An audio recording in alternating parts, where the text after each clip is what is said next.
Good morning, students. Today we are moving to the sixth module, and the second part of sixth module is soil compaction. Okay, so compaction means pressing the soil particles close to each other by mechanical methods. Or compaction is the application of mechanical energy to a soil so as to rearrange its particles and reduce the void ratio. By compaction, here void ratios get reduced or voids are expelled out from the soil system. Okay.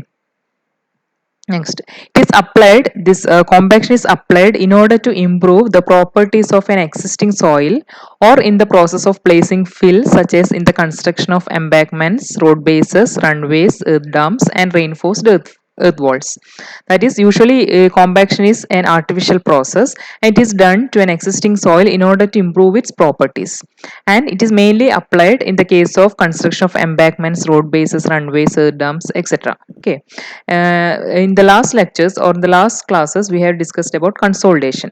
Consolidation is a natural process and is expulsion of uh, water. But here compaction is an artificial process. We are applying the external force artificially in order to improve the soil properties.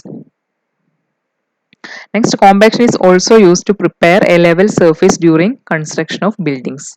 Okay, in the case of construction fields, initially we are leveling the soil or our land, and that technique is known as compaction. Or in the case of road construction, you may be seen that initially before applying the concrete, initially the ground level is leveled or ground surface is leveled. Okay, or soil is compacted by some rollers, etc. Okay, that is known as compaction, and this is done to improve the soil properties. There is usually no change in the water content and in the size of individual soil particles. Here water content is not changing. Here only the voids are expelled from the soil system. This is the introduction of compaction. Okay, compaction is the expulsion of voids by the application of mechanical energy which is applied artificially. Next, the objectives of compaction. We are applying compaction in order to increase the soil shear strength. When the soil shear strength is improved, the bearing capacity also increases. That is the first objective. Second one, to reduce the subsequent settlement under working loads. When we are applying this compaction, the settlement of the soil will get reduced. Third one, to reduce soil permeability. That is, by applying the compaction, air voids are expelled out or the voids between the soil particles is decreased. So, it will reduce the soil permeability. That is the easiness through by which water can move through the soil particle is reduced by applying this compaction, because here the voids are get reduced. So water will have more difficulty to flow through the soil particle. And the compaction is measured quantitatively in terms of the dry unit weight of the soil. Okay, we are measuring the compaction in terms of dry unit weight of the soil, and there are so many experiments to find out the compaction that we will be discussing later. Next, we can look through what are the difference between compaction and consolidation. Consolidation we have studied. Now we are discussing compaction.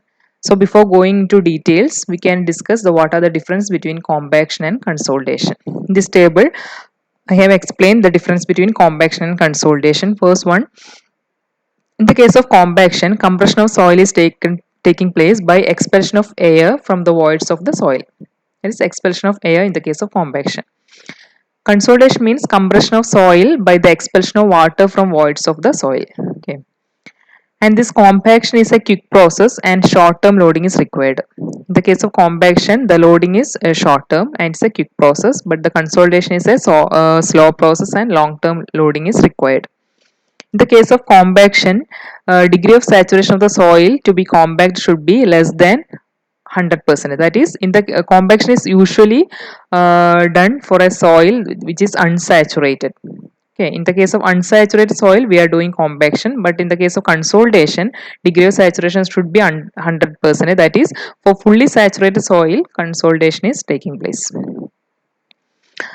This compaction, any type of soil, either it is coarsen or coarseless soil, can be compacted.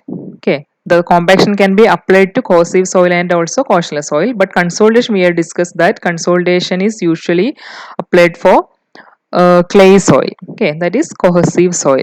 but compaction can be applied on any type of soil. Next, laboratory compaction. The variation in compaction with water content and compactive effort is first determined in the laboratory. So there are several tests with a standard procedure, and they are Indian standard light compaction test and Indian standard heavy compaction test. Okay, that is, in the case of compaction test, the variation in compaction with water content and compactive effort is determined. For that, there are mainly two experiments. First one, Indian standard light compaction test. It is also known as standard Proctor test. Second is Indian standard heavy compaction test, and it is known as modified Proctor test. Okay, so there is two tests. There's first one is standard Proctor test, that is light compaction test. Second one, modified Proctor test, which is known as heavy compaction test. So we can discuss each. Before that, we can discuss what is the major difference between these two tests. Okay. So in the case of standard light compaction test or Proctor test, standard Proctor test, the soil is compacted into 1000 centimeter cube mold in 3 equal layers. That is, the soil is compacted in 3 equal layers, and each layer is giving 25 blows with a 2.6 kg rammer, and this rammer is dropped from a height of 310 mm above the soil. Okay, that is a procedure, that is a brief procedure of light compaction test. In the case of light compaction test, the soil is filled in 3 equal layers, and each layer has given 25 blows. And for blowing, we are using a rammer having a weight of 2.6 kg, and this rammer is dropped from a height of 310 mm above the soil. And in the case of Indian standard heavy compaction test or modified compaction test, the soil is filled in 5 layers. Here the soil is filled in 3 layers, but in modified compaction test is filled in 5 layers, and each layer has given 25 blows. The number of blows are same, but here the soil is filled in 5 layers. And the rammer weight and drop height is also different here. Here we are using a heavier rammer of 4.9 kg, and is dropped through a height of 450 mm. Okay, here the rammer is 2.6 kg, here almost double, that is 4.9 kg, and height here 310 and here 450 mm. That is, in heavy compaction the load is high and the dropping height is also more. Okay. And why we are using this heavy compaction test, that is, it was found that the light compaction test could not reproduce the densities measured in the field under heavier loading conditions. Okay, for heavier loading condition we cannot use this light compaction test. For that, this heavy compaction test is used, and this led to the development of heavy compaction test or modified compaction test. Okay, so for heavier load condition, that is usually in the case of airport and all, we require more load or more compactive effort. So in that situations we are using heavy compaction test. So the major difference between these two, this difference is very important. These two tests are very important. So you should thorough about these IS specifications, that is the dropper height or dropper height, then rammer weight, etc. In light compaction, rammer weight is 2.6 and here 4.9, and height is 310 mm, here 450 mm. This height will be small varying. In some textbook it is 305 mm. Here I am referring the Aurora textbook, and in that textbook it is 310 mm. 305 is uh, also right, because the drop height may be varying, because we are applying this height. So there may be small variation, so there is no problem, because in IS specification it is in feet. Okay, 12 feet like that. So these are the difference between standard Proctor test and modified Proctor test. So first we can discuss standard Proctor test. Then the scope of the test is, this method covers the determination of relationship between moisture content and density of soil compacted in a mold of given size with 2.5 kg rammer dropped with a height of 310 mm. Okay, here we are finding the relationship between moisture content or water content and density of soil. And this is the equipment used for standard Proctor test. The rammer, this is the mold. In this mold we are filling the soil. The soil is filled in 3 layers. Each layer has given 25 times blow using this rammer, and this rammer is 2.5 kg, and the rammer height we are dropping the rammer for a height of 12 feet, that is 310 mm. Okay. This figure shows after filling the soil in three different layers, the top surface we are trimming with this equipment. Okay, in order to level the surface. Okay, this is the procedure. This is also another figure of standard Proctor test. We are filling the soil in three layers. Okay, in equal layers, and each layer has given 25 number of blows. This drop height is 310 mm. Here it is 304.5 or 305 mm. Okay, both are correct. 305 mm or 310 mm. Minor difference only. Okay, and this is the collar, the mold features, that is here collar. This is the mold, and we are attaching the collar here using screw and nut and bolt arrangements. I have told that after filling the soil in three layers, the top surface is leveled by trimming the soil on the top. Okay, leveling the surface is a procedure. So, procedure of standard Proctor test. 3 kg of air dried pulverized soil is used, and the soil should be passing through 4.75 mm sieve. Okay, the soil which is passing 4.75 mm is taken, and the total weight of the soil is 3 kg. Then it is mixed with the water. Leave the mixture by covering it with wet cloth for about 5 to 30 minutes. Okay, so it is mixed with water and it's covered with wet cloth. And the water content which is to be added is different for different types of soil. That is, for coarse grained soil we are using an initial water content of 4%, and for fine the water content is somewhat more, because here the particle surface area is more, so 10% water is added for fine grained soil. Okay, then weigh the empty mold with the base plate without the collar. Without the collar we are weighing the mold weight. Then attach the collar to the mold. Then we are attaching the collar, and the place the soil which is filled with water. Okay, and it is placed in the mold up to 1/3 of the height, and we are giving 25 number of blows.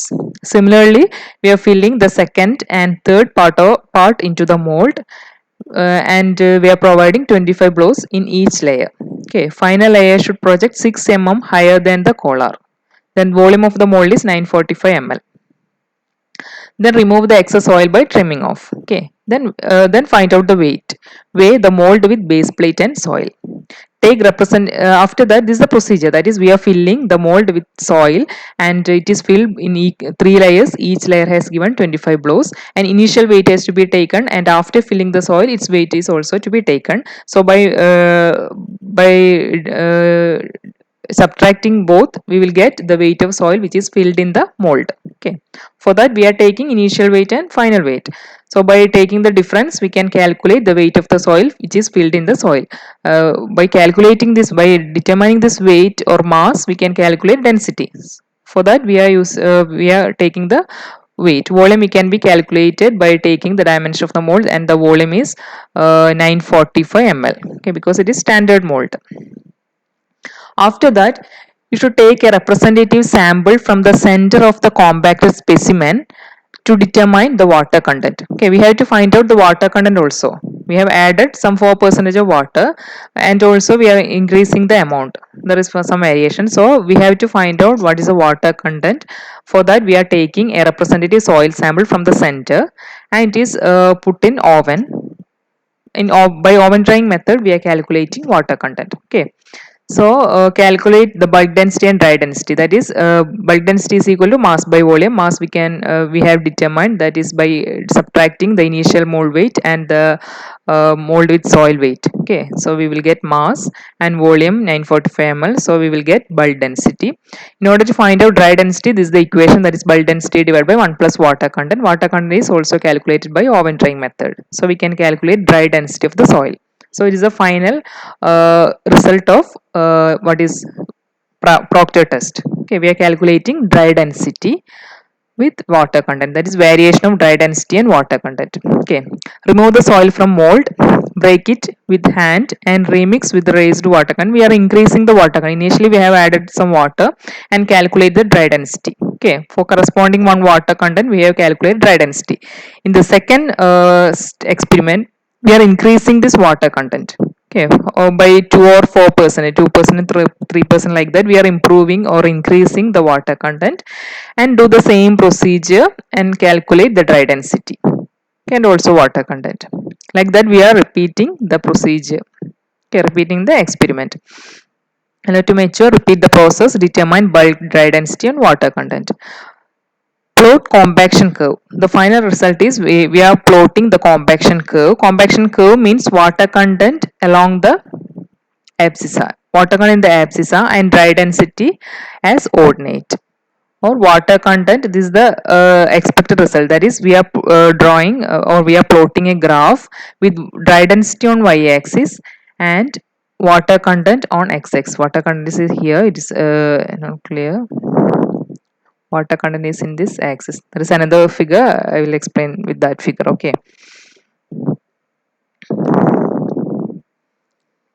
A series of samples of soil are compacted at different water contents and a curve is drawn with the axis of dry density and water content. Okay. We are repeating the experiment for different types of sample, and we are calculating water content also, and dry density is calculated by that equation, and plot a graph. The resulting plot usually have distinct peaks as shown. That is, there is a peak. This is the variation. This is the expected curve. Okay, there is a peak. Such inverted V curve are obtained for coarse soil and is known as compaction curve. Inverted V shape. This is the expected curve, and this curve is known as compaction curve. And this is zero air void line that I will explain later. This line is zero air void line or 100% degree of saturation. Zero air void line for 100% degree of saturation. Then dry density can be related to water content and degree of saturation. This equation we have studied in first module. That is dry density and degree of saturation equation. That is dry density is equal to G gamma W by 1 plus E. G is the specific gravity. And E can be written as GW by S. So this is the equation connecting dry density and degree of saturation. Okay, this is the equation. You should remember this equation. Thus, it can be visualized that an increase in dry density means a decrease in void ratio and more compact soil. That is, when we are increasing the dry density, void ratio will get reduced because it is inversely. From this equation, it is inversely related. From this field also, it is clear that when we are increasing the dry density or we are improving the compactive effort, the void ratio is get reduced. When void ratio get reduced, the dry density will get increased. Okay. Similarly, dry density can be related to percentage air void from this equation. This also you have studied or derived in first module. Okay, that is dry density is equal to 1 minus Na G gamma W by 1 plus G W. Na is the percentage air void. These two equations are the equations of dry density. One is in terms of degree of saturation. Second equation in terms of percentage air voids. Okay. So this is the curve. This is the expected curve of the Proctor test, that is dry density and water content. Okay. So initially, when we are increasing the water content, dry density also increases. Okay, and it reaches a maximum point. That is a maximum value of dry density. This is the dry density gamma D max, and the water content corresponding to this maximum dry density is known as OMC or optimum moisture content or optimum water content.